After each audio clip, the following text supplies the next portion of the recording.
उन दोनों बातों को ध्यान में रखकर शंकराचार्य ने वेद की संस्कृति को जिस तरीके से बढ़ाया, आगे चलकर उसमें भेद की बात आ गई। जाति भेद है, परंतु वास्तव में भेद नहीं है। और इसका कहें कि इसका स्पष्टीकरण 10वीं शताब्दी में एक महान आचार्य हुए हैं, बिल्कुल शंकराचार्य जैसे ही। शंकराचार्य जी के फिलोसॉफिकल जो संप्रदाय कहें, उसको फिलोसॉफिकल स्कूल जो कहें, उसका नाम था अद्वैत। नमस्कार, प्रेरणा वाणी केंद्र से मैं जय भगवान सिंगला और हमारे साथ हैं अरुण पराशर जी। पराशर जी, आपका स्वागत है जी। पराशर जी, आम लोगों में ना ये भ्रांति है कि वेदों में ना जाति प्रथा, भेदभाव, ऊंच नीच, ये ऐसे कुछ समाज को बांट दिया, तो क्या ऐसा कुछ है? और सेकेंडली, क्या को हमारे ऐसे धर्माचार्य हुए हैं जिन्होंने वेदों की पूरी ठीक से व्यवस्था मतलब पूरा पढ़ के ना, और उस व्यवस्था को बताया कि वेदों में ऐसा कुछ नहीं था, ये हमारी भ्रांतियाँ हैं जो वेदों के नाम से प्रचारित हैं। जी जी जी जी,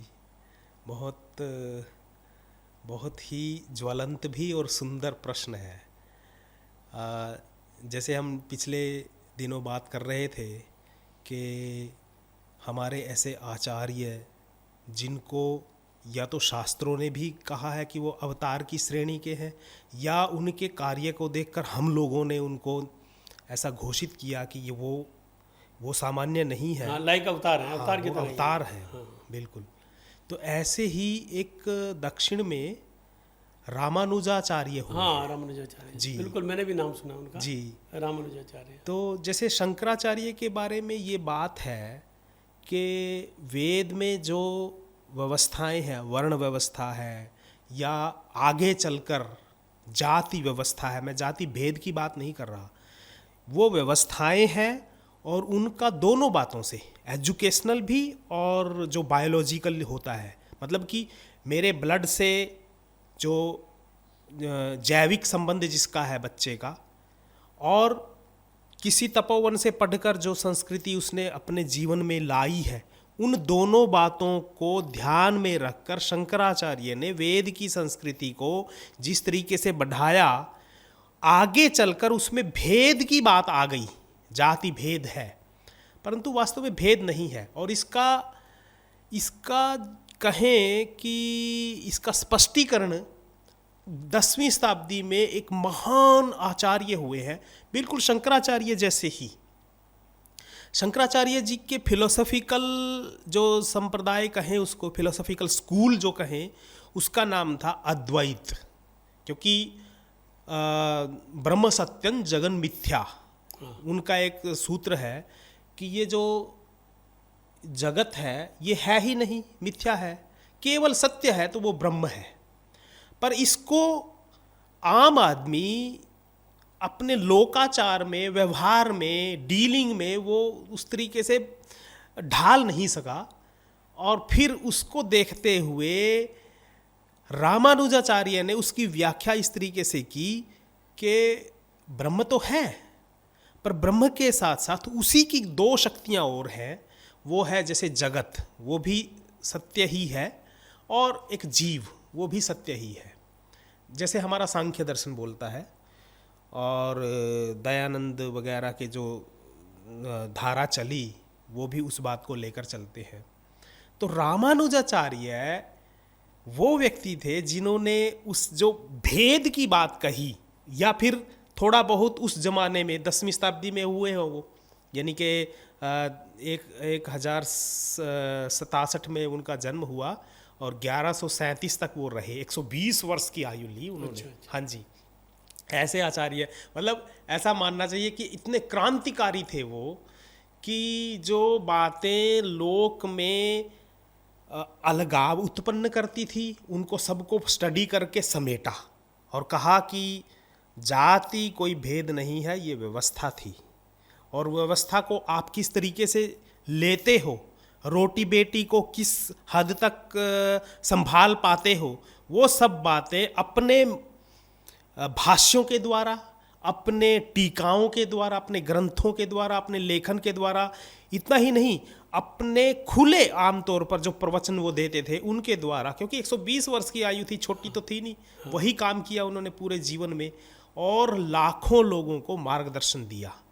उनका ये कहना था कि भगवान को हर कोई किसी भी जाति में है वो भज सकता है।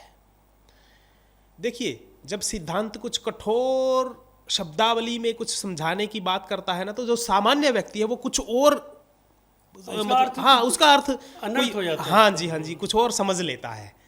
तो उस बात को सरलता से रामानुजाचार्य ने लोगों तक पहुंचाई कि हम जो भी मनुष्य है, मनुष्य जाति का होना चाहिए। ये जो अलग अलग प्रकार की जातियां हैं इनकी बात नहीं है, मनुष्य जाति है तो समझो वो भगवान को भज सकता है। और वो शास्त्रों ने उसका ऐसी कभी भी ऐसी बात नहीं कही कि वो अयोग्य है, उसका नाम लेने से वो अयोग्यता आती है उसमें, मतलब नाम लेने से वो अधिकारी नहीं बनता, ये बात वो अयोग्य नहीं है, वो नाम ले सकता है। और इसका प्रभाव इतना ज़बरदस्त पड़ा कि जो मतलब सामान्य लोग थे, आदिवासी थे, जिनको शूद्र कहा था, वो बहुत संख्या में उसके अनुयायी बनना शुरू हो गए थे। और रंगनाथ के मंदिर हैं आंध्रा में, आज भी हैं, उसके चारों तरफ उन्होंने एक तपोवन बनाया। रंगनाथ में जो इष्ट थे वरदराज विष्णु के रूप में, उसकी वो पूजा किया करते थे। और उन स्टूडेंट्स को जो उसके तपोवन के विद्यार्थी थे, उनमें वेद, उपनिषद और गीता, जो मैं उन दिनों हमारी बातचीत चल रही थी कि इन तीनों के ऊपर जो भी टीकाएं या भाष्य लिखेंगे, वैसे तो भाष्य होता है, टीका तो बहुत बाद की बात होती है, जो भी इन तीनों के ऊपर भाष्य लिखेंगे, इसको वेदांत त्रयी बोलते हैं, वो आचार्य माना जाएगा। और उसको यदि वो शंकराचार्य से व्यवहार में डिफर करता है तो उसका एक संप्रदाय माना जाएगा। और इनका भी संप्रदाय हुआ, उसका नाम था विशिष्टाद्वैत। कि अद्वैत तो है जो शंकराचार्य ने कहा, पर इतना ही नहीं, जो लोगों में व्याप्त हो गई बात कि भाई जगत तो मिथ्या है, भ्रम है, इस बात को अधिक रूप से स्पष्ट करके उनको ये बताया गया कि भ्रम नहीं है, वो भी उसकी शक्ति है, उसी ने बनाया है, वो क्रिएटर है। और हम सब जीव हैं, वो जगत को समझेंगे, उसमें जिएंगे और जीते हुए समझते हुए उसको प्राप्त करेंगे। सच भी ऐसे लगता है। हाँ, ऐसा ही है, सच भी ऐसे लगता हाँ। है। और होता क्या है, संप्रदाय उसी को बोलते हैं कि जब लोगों में ऐसी समझ गलत आ जाती है तो उसकी व्याख्या जो शंकराचार्य जैसे आचार्य ने उन दिनों में की थी, और हम आज इस स्तर पर हैं कि उन शब्दों को और उन व्याख्या को समझ नहीं पा रहे हैं, उस सेंस में नहीं ले पा रहे, हाँ, जिस सेंस में कहा उन्होंने था। कहा था। तो वो जो सेंस जो आपने शब्द यूज किया, वो सेंस उस तरीके से अपने उस काल के अनुसार उनकी सेंसिटिविटी को समझकर अपनी बात को वहीं जाना चाहिए, वो उस तरीके से, हाँ, उस तरीके से वो बताते हैं। क्या बात। और रामानुजाचार्य ने वो काम किया। और डॉक्टर साहब, इतना संघर्षशील जीवन था, इंटेलिजेंट तो थे ही, इतना संघर्ष था कि 2 बार तो इनको मारने की कोशिश की गई। और एक बार हम याज्ञवल्क्य की बात कर रहे थे ना कि गुरु के सामने उन्होंने उलट दिया था वाजपेयी संहिता। तो ऐसे ही गुरु के आश्रम में कुछ बात को लेकर इनका विद्रोह हो जाता है। और विद्रोह ये होता है कि जो इनके गुरु थे, गुरु भी क्या, एक तपोवन खुला हुआ था, उसके माँ बाप ने उसमें दाखिला करवा दिया तपोवन में, गुरुकुल में। वो कृष्ण यादव प्रकाश नाम से उनके कुलपति थे। चूँकि ये बहुत ही इंटेलिजेंट थे तो ये सबसे आगे बैठा करते थे। और यादव जो प्रकाश थे, उनकी नज़र थी इनके ऊपर कि ये तो बहुत, हाँ, इंटेलिजेंट है इसको, हाँ। पर ये उन्होंने ना कई बार ऐसे प्रश्न पूछ लिए, वो यादव जी पे आए नहीं और वो खटकने लगे फिर।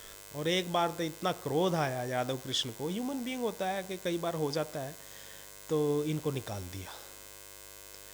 निकालने पे इन्होंने रंगनाथ के यहाँ मतलब भक्ति की, जिसके लिए आए थे ये, क्योंकि ऐसा माना जाता है कि रामानुज उनका जो नाम है, राम के अनुज को राम के अनुज हो लक्ष्मण, गए। लक्ष्मण राम के अनुज यानी लक्ष्मण। तो लक्ष्मण किसके अवतार थे? शेष अवतार। तो ये शेषावतार ही थे रामानुजाचार्य भी।